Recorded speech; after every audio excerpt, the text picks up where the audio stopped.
It was political. I just didn't know it at the time. I didn't realize it because I was so busy doing other stuff. Anyway, I grew up in Minnesota. I was born in Duluth, lived in St. Paul.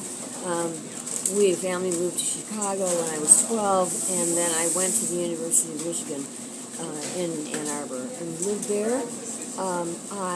Back in the day when I was young and a woman, the only thing that, first of all, it was unusual it wasn't unusual for a woman to go to college, but they were definitely considered second-class citizens and in college.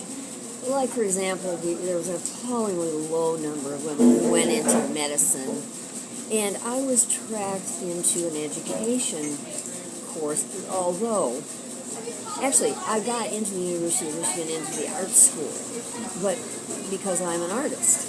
And then, when I got there, I transferred into the literature, the LS&A school, because I was supposed to be a teacher. That's what women did back then. They went to college to become teachers and find a husband. Well, I really wanted to be an artist, but I did the same. And also, I loved literature. I loved writing. I studied creative writing and journalism and English literature and American literature, and I loved it. It was one of the best times of my life going to college. I'm going fast here. So I really enjoyed college. I liked the ideas. I always loved ideas. And that was unusual for women back then, too. They were supposed to be homemakers, and their husbands were supposed to have the job. And so I got tracked into teaching, which was okay temporarily, but I wanted to be a painter. I wanted to be an artist. So I got married in there for a while. I was a student wife, and then after about 6 years, I was a left-brainer, and he was a right-brainer. He was a scientist, so there was not a great match there. So I got divorced, and sort of on my own. I was on my own. That was a very scary thing for a woman to do, too, then. I was told, Kenji, women back at that time could not buy a car without a signature, without their husband's signature. So I bought a car, and then I got divorced. Good. The right order. Yeah. Worked out well. So then I decided I was going to do this artwork. I wanted to paint. So I found a job, which you could do back then. I found a job that I could work on the weekends and live fine. No, I was not starving. I was not a starving artist at all. I had a nice apartment, and I painted for 5 days a week and did this ditzy little job on the side. And this was in Ann Arbor. And then, around 1992, I painted, and it was pure joy for me. 92, I realized Ann Arbor, Michigan was suffocating me. It was a small town, although urbane. And so I fell in love with somebody in L.A. and moved there. And I'd lived in Chicago before I knew big cities, and I realized I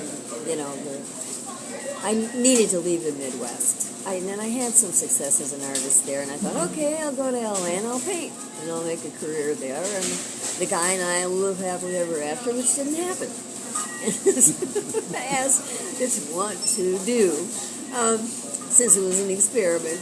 So then I had family in San Francisco, so I decided to come here, and I came here in 94, and I was going to continue with the artwork, but the minute I got here,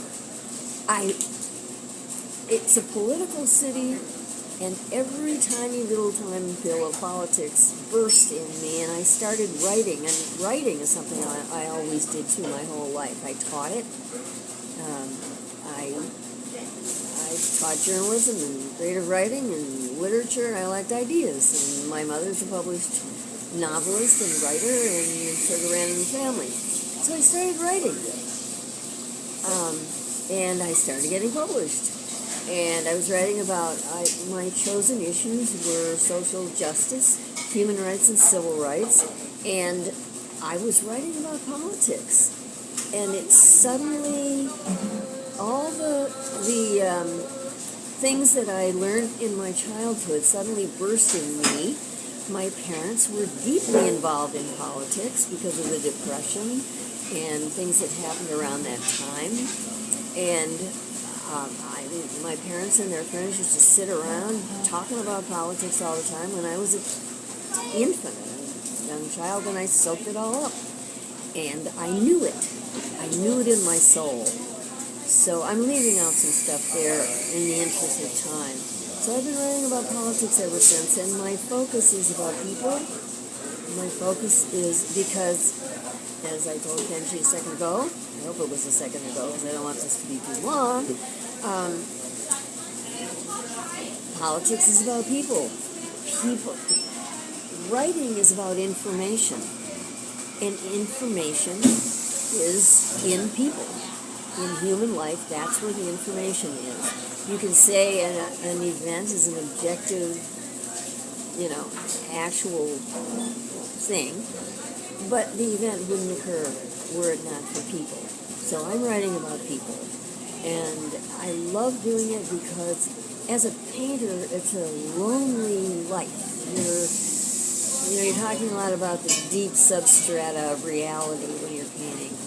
When you're writing, you're talking about people, and writing puts me in connection with people all the time, and I love that. I'm writing about people, and I have an agenda, a political agenda.